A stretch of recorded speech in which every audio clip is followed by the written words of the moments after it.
እጣ ፈንታዋ ሆኖ መሪ በማይወጣላት አህጉር አፍሪካ በክፍለ ዘመን አንዴ በፍጹም መሪዎቻችንን የማይመስሉ መሪዎች የሆነ ሀገር ላይ ድንገት ብቅ ይላሉ። ችግሩ ግን እነዚህን በድቅድቅ ጨለማ መሃል የፈነጠቁ የበጋ መብረቆች እግር በእግር እየተከታተሉ ይገድሉብናል። የቡርኪና ፋሶ ቶማስ ሳንካራ፣ የኮንጎ ፓትሪስ ሉሙምባ፣ የሞዛምቢኩ ሳሞራ ማሼል፣ የብሩንዲው ሜልኪዮ እንዲዴይ፣ የቶጎው ሳልቫና ሶሎምፒዮ፣ የደቡብ ሱዳኑ ዶክተር ጆን ጋራንግ በአፍሪካ ምድር ለህዝባቸው እውነተኛ ነጻነት በመታገላቸው ብቻ የተገደሉ መሪዎች ናቸው። የዘንድሮ ኢላማቸው ብርቅዬው የአፍሪካ ልጅ ኢብራሂም ትራውሬ ይመስላል። ፈረንሳይ ላይ አምባገነን ነው ሲሉ ሰላማዊ ሰልፍ ወጡበት። አሜሪካ ላይ የሀገሪቱን ወርቅ ለግል ጥቅሙ አዋለው ሲሉ በምክር ቤት ከሰሱት።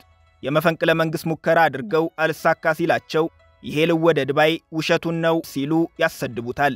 በእርግጥ ዓለማችን ጥቁር ቀለም አትወድም። በተለይም ጥቁር መሪ ህዝቡን ሲበድል እንጂ ለህዝቡ ሲታገል ስታይ ልክ የሰራ ስለማይመስላት ገዳይ ሰይፏን ከአፎቱ ትመዛለች። የግሪናዳው ጠቅላይ ሚኒስትር ማውሪስ ቢሾፕ፣ አሜሪካውያኑ የጥቁር መብት ተሟጋቾች ማርቲን ሉተር ኪንግ፣ ማልኮም ኤክስ፣ ፍሬድ ሃምፕተን፣ ሜድጋር ኤቨርስ፣ ጆርጅ ጃክሰን፣ ባንቺ ካርተርና ጆን አገንስ ለጭቁን ጥቁር ወገኖቻቸው ነጻነት ሲታገሉ የተገደሉ ጥቁሮች ናቸው። ዘንድሮ ደግሞ አይናቸው ትራውሬ ላይ ያረፈ ይመስላል። በታሪክ የምናውቀው በላቲን አሜሪካ፣ በአፍሪካና በመካከለኛው ምስራቅ የምዕራባውያንን ጥቅም ተጋፍቶ በሕይወት የተረፈ መሪ የለም። ቶማስ ሳንካራን በጓደኛው አስገደሉት። ፓትሪስ ሉሙምባን በጥይት አስደብድበው በአሲድ ቀቀሉት። ሙሐመር ጋራፊ ላይ ጦር አዘመቱ። ኢብራሂም ትራውሬ ላይስ በምን ይመጡበት ይሆን? አፍሪካ በተለይም የእነ ሳንካራን ታሪክ ከመስማት ውጪ ለሕዝቤ ጥቅም አንገቴን እሰጣለሁ የሚል መሪ በዕድሜያቸው አይተው የማያውቁት ወጣት አፍሪካውያን ተጨንቀዋል። የጥቁር ዘር ባለበት የዓለም አገራት ሁሉ ከፍተኛ የድጋፍ ሰልፎች ተደርገዋል። ያም ሆኖ አህጉሩ አፍሪካ ነው።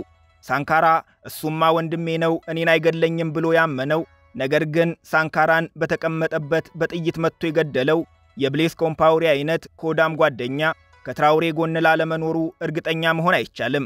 ጎረቤት ሀገራት ላይ የተሸረበበት ሴራ እንዳለ የትራውሬ መንግስት ራሱ አረጋግጧል። ገና ለገና ነጭ አለቆቻችን ይቆጡናል ብለው በመስጋት ለትራውሬ የተደረገን የድጋፍ ሰልፍ በወታደር የበተኑ የአፍሪካ መሪዎችንም አይተናል። በእርግጥ ሁሉም ለራሱ እንጂ ማንም ለማንም በማይታገልበት የካፒታሊዝም ዘመን እንደ ትራውሬ አይነት ከሀገሩ አልፎ የኔ ትውልድ ለሚላቸው የአፍሪካ ወጣቶች መብት የሚሟገት መሪ ማግኘት እጅግ ሲበዛ ከባድ ነው። እሱ ግን እያንዳንዱ እርምጃው ወደ ሞት ሊያቀርበው እንደሚችል እያወቀም ቢሆን ለዓለም የጥቁር ህዝቦች ተስፋ መሆኑን ቀጥሎበታል። ለመሆኑ ኢብራሂም ትራውሬ ለምን በዚህ ደረጃ በዓለም ጥቁር ህዝቦች ልብ ውስጥ ነገሰ? መወደዱ ባበገናቸው ሸረኞች የተሸረበበት ሴራስ ምንድነው? ይህንን ክፉ ጊዜ በሰላም ያልፈው ይሆን? መረጃ እያጣቀስን በታሪክ ወደ ኋላ በተስፋ ወደፊት እየሄድን ማወቅ የሚገባችውን እውነት እነግራችኋለን።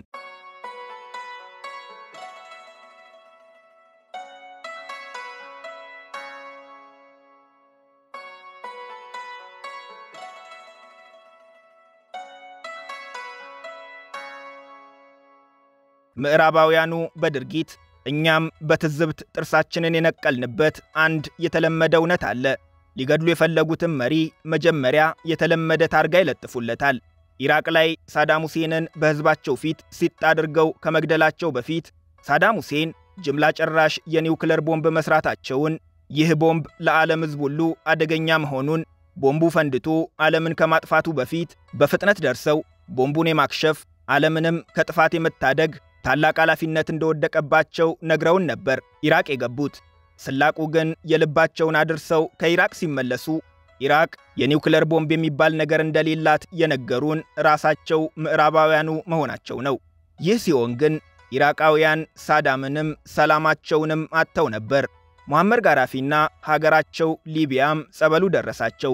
ገዳዮቹ ሊቢያ ከመግባታቸው በፊት በራሳቸውና ምዕራባውያን የተነፈሱትን ሁሉ በሚያስተጋቡ የአፍሪካ ሚዲያዎች በኩል ረኡ ሲሉ ጮኹ።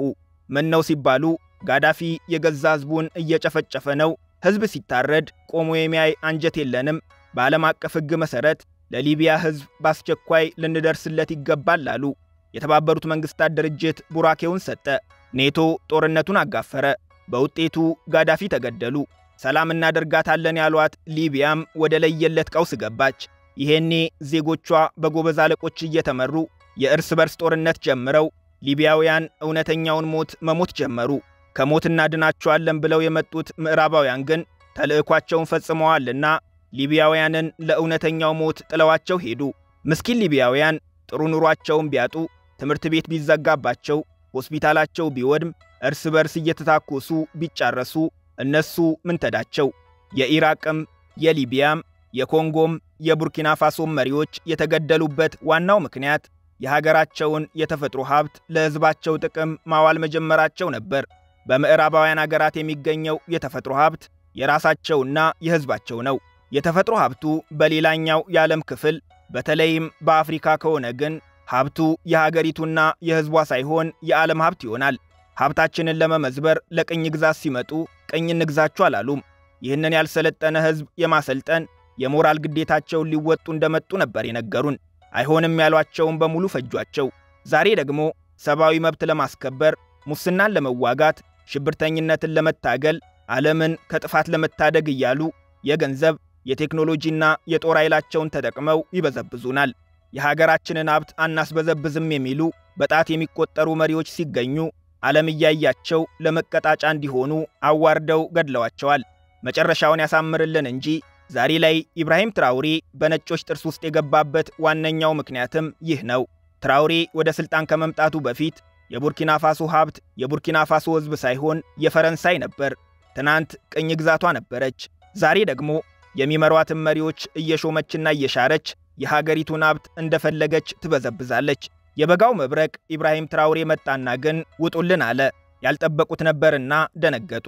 ፈረንሳይን ከሀገሩ አባሩ። የሀገሩን የወርቅ ማውጫ ስፍራዎች ወረሰ። የቡርኪና ፋሶ ወርቅ የሕዝብና የሀገር ሀብት ነው አለ። ይህ በምዕራባውያን ዘንድ እንደ ታላቅ ስድብ ነው የተቆጠረው። በዓመት 6 ቢሊዮን ዶላር የሚያወጣ ወርቅ ማጣትም ቢሆን ቀላል የኢኮኖሚ ጉዳት አይደለም። ነገርየው በቡርኪና ፋሶ ብቻ አላበቃም። የሳህል አገራቱ ማሊና ኒጀርም የትራውሬን ፈለግ ተከትለው ፈረንሳይን ከሀገራቸው አባረሩ። ልጁ ከራሱ አልፎ ለሌሎች የአፍሪካ አገራትም ክፉ ምሳሌ መሆን ጀመረ። ትራውሬ ወደ ሥልጣን በመጣበት መስከረም 2022 የሀገሩ ጥቅል ዓመታዊ ምርት 18 ቢሊዮን ዶላር ብቻ ነበር። የሀገሩን ወርቅ ወርሶ ጅምር ለውጥ ባደረገ በአንድ ዓመት ውስጥ ብቻ የሀገሩ ጥቅል ዓመታዊ ምርት በ2 ቢሊዮን ዶላር ጨምሮ 20 ቢሊዮን ዶላር ደረሰ። ቡርኪና ፋሶም በአፍሪካ ብቻ ሳይሆን በዓለም ከፍተኛ እድገት ካስመዘገቡ አገራት አንዷ ሆነች። ይህ ራሳቸው ጠፍጥፈው የፈጠሩት የዓለም የገንዘብ ድርጅት ሪፖርት ነው። ወርቅ ለሀገሩ ኢኮኖሚ ምን ያህል ጥቅም ሊያመጣ እንደሚችል በአንድ ዓመት ውስጥ ብቻ ያየው ትራውሬ ጥሬ ወርቅ መላኩን አቁሞ ያለቀለት ምርት ሆኖ እንዲላክ በአጭር ጊዜ ውስጥ ፋብሪካ አቋቁሞ አሳያቸው። ይህ ድርጊቱ በሌሎች የአፍሪካ መሪዎች ዘንድ እንደ አርአያ መታየት ጀመረ። እነሱ ጎልድ ኮስት ይሏት የነበረችው ጋና የትራውሬን ፈለግ ተከተለች። ልጁ ክፉ አርአያ የሆነ አፍሪካን ከቁጥጥራቸው ሊያወጣ መሆኑ ያሳሰባቸው ምዕራባውያን የለመዱትን ስም ማውጣት ጀመሩ።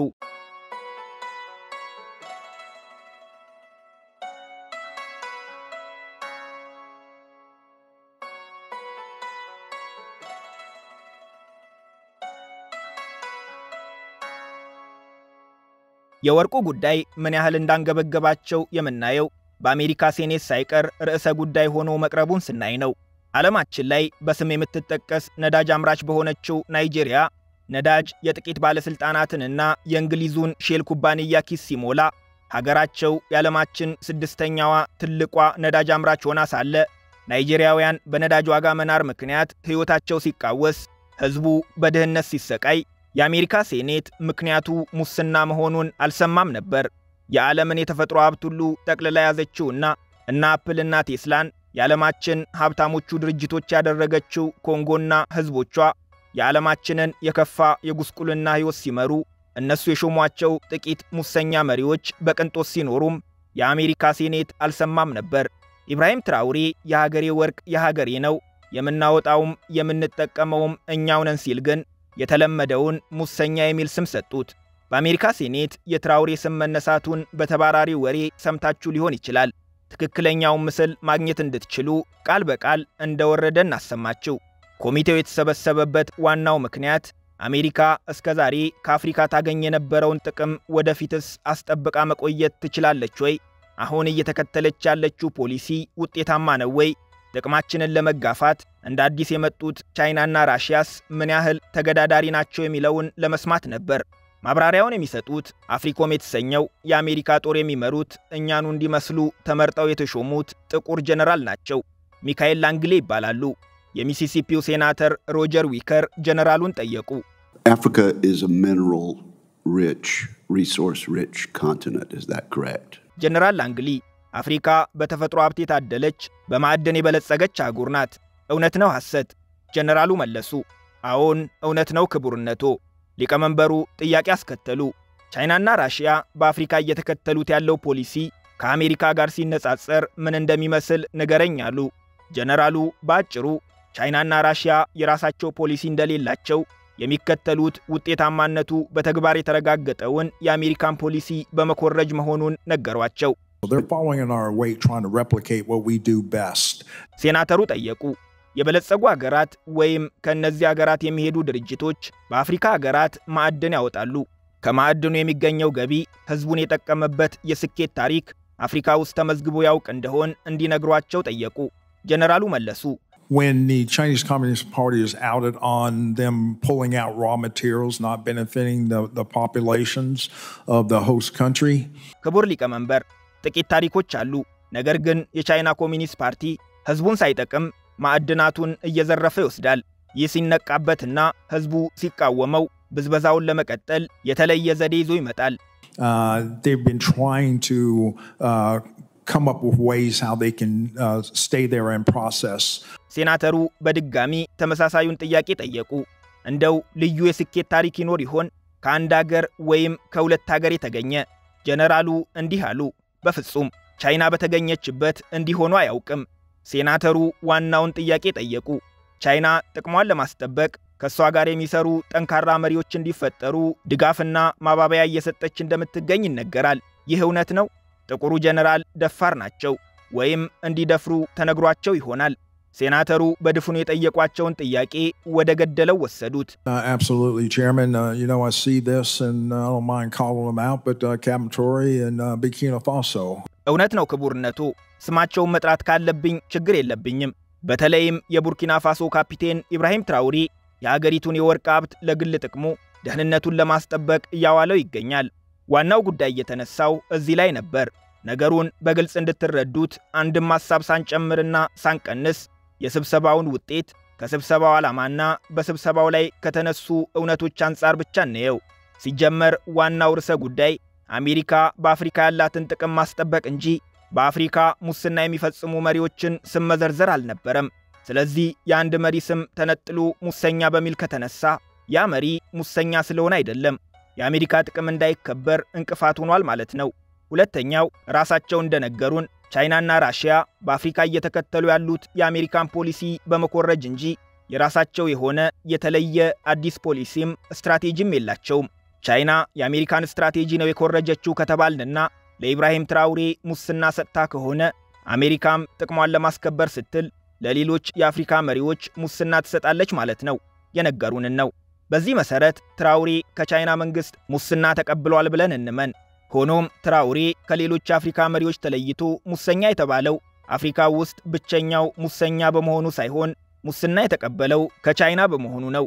ተቃራኒው ሆኖ ሙስና የተቀበለው ከአሜሪካ መንግስት ሆኖ ቢሆን ኖሮ ስሙም በክፉ ባልተነሳ፣ ከተነሳም በሙሰኝነት ሳይሆን የአፍሪካ መሪዎች ሁሉ አርአያ ሊያደርጉት የሚገባ ምርጥ መሪ ተብሎ ነበር። ይህ የለመድነው ነው። በገዛ ሀገራቸው ለህዝባቸው ጥቅም በመታገላቸው ብቻ እያከታተሉ የገደሏቸውን አፍሪካውያን መሪዎች ከመግደላቸው በፊት ተመሳሳይ ስም ሰጥተዋቸው ነበር። አሁን ተራው የትራውሬ ምክንያቱ ደግሞ የሀገሩን ሀብት ለግል ጥቅሙ ማዋል የሚል ሆኗል።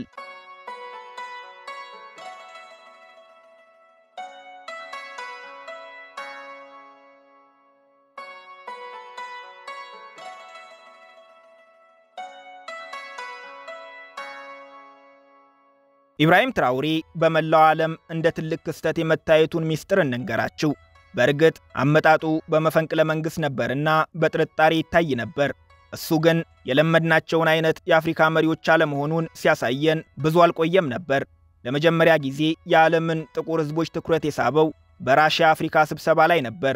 የመሪዎቿ አማካይ ዕድሜ 63 ዓመት ከሆነባት አፍሪካ የተገኘ አይመስልም ነበር።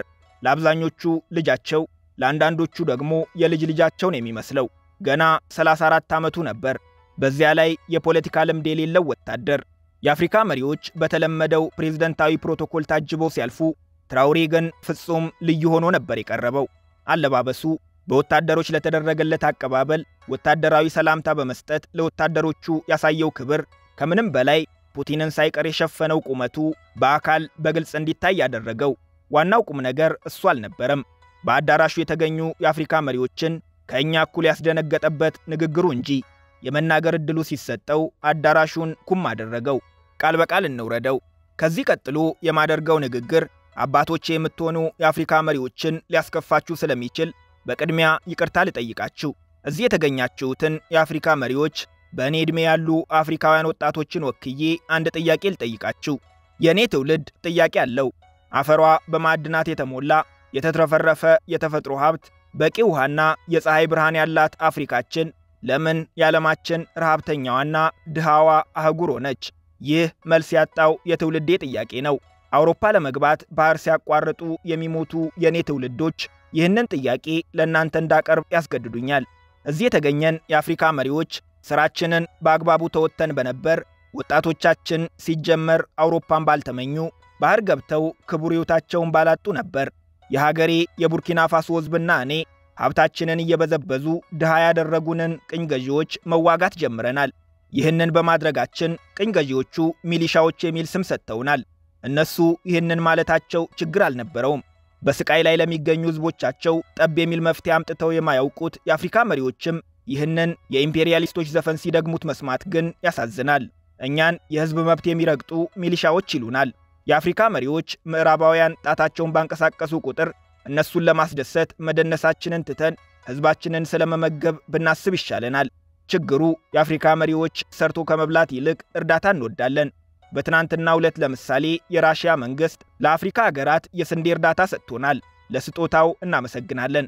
የዛሬ ዓመት ተመልሰን እዚህ መድረክ ላይ ስንገናኝ ግን ተመሳሳይ እርዳታ ለመቀበል ሳይሆን ሕዝባችንን በምግብ እህል ራሱን እንዲችል አድርገን መሆን አለበት።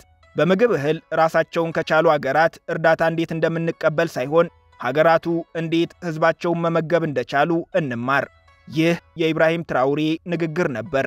በገዛ መሪዎቻቸው አንድም ቀን ድምፃቸው የማይሰማላቸው የአፍሪካ ወጣቶች ጭራሽ ድምፅ የሚሆናቸውን መሪ ሲያገኙ ልባቸውን ሰጡት።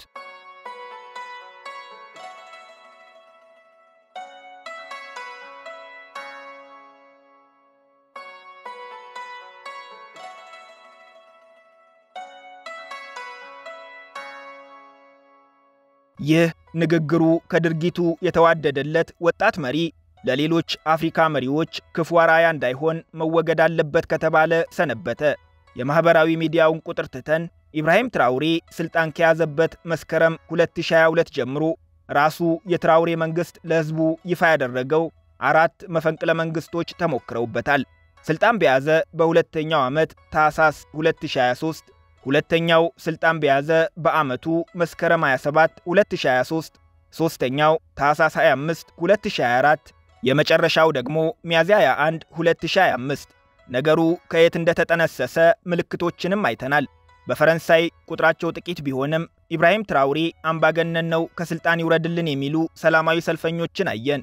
ሰልፈኞቹ እኛኑ የሚመስሉ ጥቁሮች ያውም ቡርኪና ፋሶውያን በመሆናቸው ግን አጀንዳው የኛው ከመሰላችሁ ተሳስታችኋል። ነገርየው በአይነ ጥቅሻ የሚከወን አፍሪካውያን በጣም ከመልመዳችን የተነሳ ገና ሲጠነሰስ ከሩቆ የሚሸተን የምናውቀው ሴራ ነው። ቀድሞ ያደማንን ድንጋይ መችረሳ ነውና የገመትነውን መጠቃቀሳቸውን የሚነግረን መልእክት ከሳምንታት በኋላ ከአትላንቲክ ማዶ ከአሜሪካ ሴኔት መስማታችንን ነግረናቸዋል። በእርግጥ ፈረንሳይም ሆነች አሜሪካ በቀጥታ ጦር አዝምተው ኢብራሂም ትራውሬን ይወጉታል ወይ የሚለው ለግምት ሩቅ ነው። ነገር ግን እዚሁ ከጎኑ በሚገኙ የሀገሪቱ ዜጎች በኩል ይህንን ላለመሞከራቸው ዋስትና የለንም። ትናንት ፓትሪስ ሉሙምባ ተገድሎ በአሲድ እንዲቀቀል ሲወስኑ አስፈጻሚው የሀገሩ ልጅ ሞይስ ቾምቤ ነበር። ማውሪስ ቢሾፕን በምክትሉ በርናንድ ኮርድ፣ ቶማስ ሳንካራንም በገዛ ጓደኛው በብሌስ ኮምፓውሬ ነበር ያስገደሉት። ሌላው ምዕራባውያን የትራውሬን ስም በክፉ የሚያነሱበት ምክንያት የሀገሩን ሰላም ማስጠበቅ አልቻለም የሚል ነው። በእርግጥ ኢብራሂም ትራውሬ ወደ ስልጣን የመጣበት ዋናው ምክንያትም ይህ ነበር። ከሱ በፊት የነበሩት የቅርብ አለቃው ሀገሪቱን ሰላም የነሷት ጽንፈኞችን እዋጋለሁ ብለው መፈንቅለ መንግስት አደረጉ። እነ ትራውሬም ሀገራችን ሰላም ካገኘችማ ማንስ ቢነግስ ብለው ሰውየውን ደገፏቸው። ነገሩ የተገላቢጦሽ ሆኖ ሰውየው በቃላቸው አልተገኙም። ጭራሽ የፈረንሳይ መንግስት ተላላኪ መሆን ጀመሩ። ይህ ያበሳጫቸው ትራውሬና አጋሮቹ ወጣት መኮንኖች በመፈንቅለ መንግስት ወደ ስልጣን መጡ። በስልጣን ላይ ቆይታቸው ከሰላም ባሻገር አጀንዳ እንዳላቸው አሳዩ። የሀገራቸው ሰላም መደፍረስ ምክንያቱን አጥርተው ስለሚያውቁት እሱን ከመሰረቱ መናድ ጀመሩ። ይህ ደግሞ የምዕራባውያኑን ጥቅም ነካው። ጥቅማቸው የተነካባቸው ምዕራባውያን ታዲያ ለቡርኪና ፋሶ ህዝብ የተቆረቆሩ ይመስል የቡርኪና ፋሶ ህዝብ ተፈናቀለ፣ ትራውሬ ሰላም ማስከበር አልቻለም ማለት ጀምረዋል። ማን ያውቃል ነገ ደግሞ ሰላም እናስከብር ብለው በአካል ካልመጣን ይሉ ይሆናል። ብቻ የሚታዩ የሚሰሙ ነገሮች ሁሉ ለእኛ ለአፍሪካውያን እውን መሪ ሊወጣልን ይሆን ወይ ሲሉ በተስፋ ለሚጠባበቁት የጥቁር ህዝቦች ሁሉ እንቅልፍ የሚነሳን ሆኗል።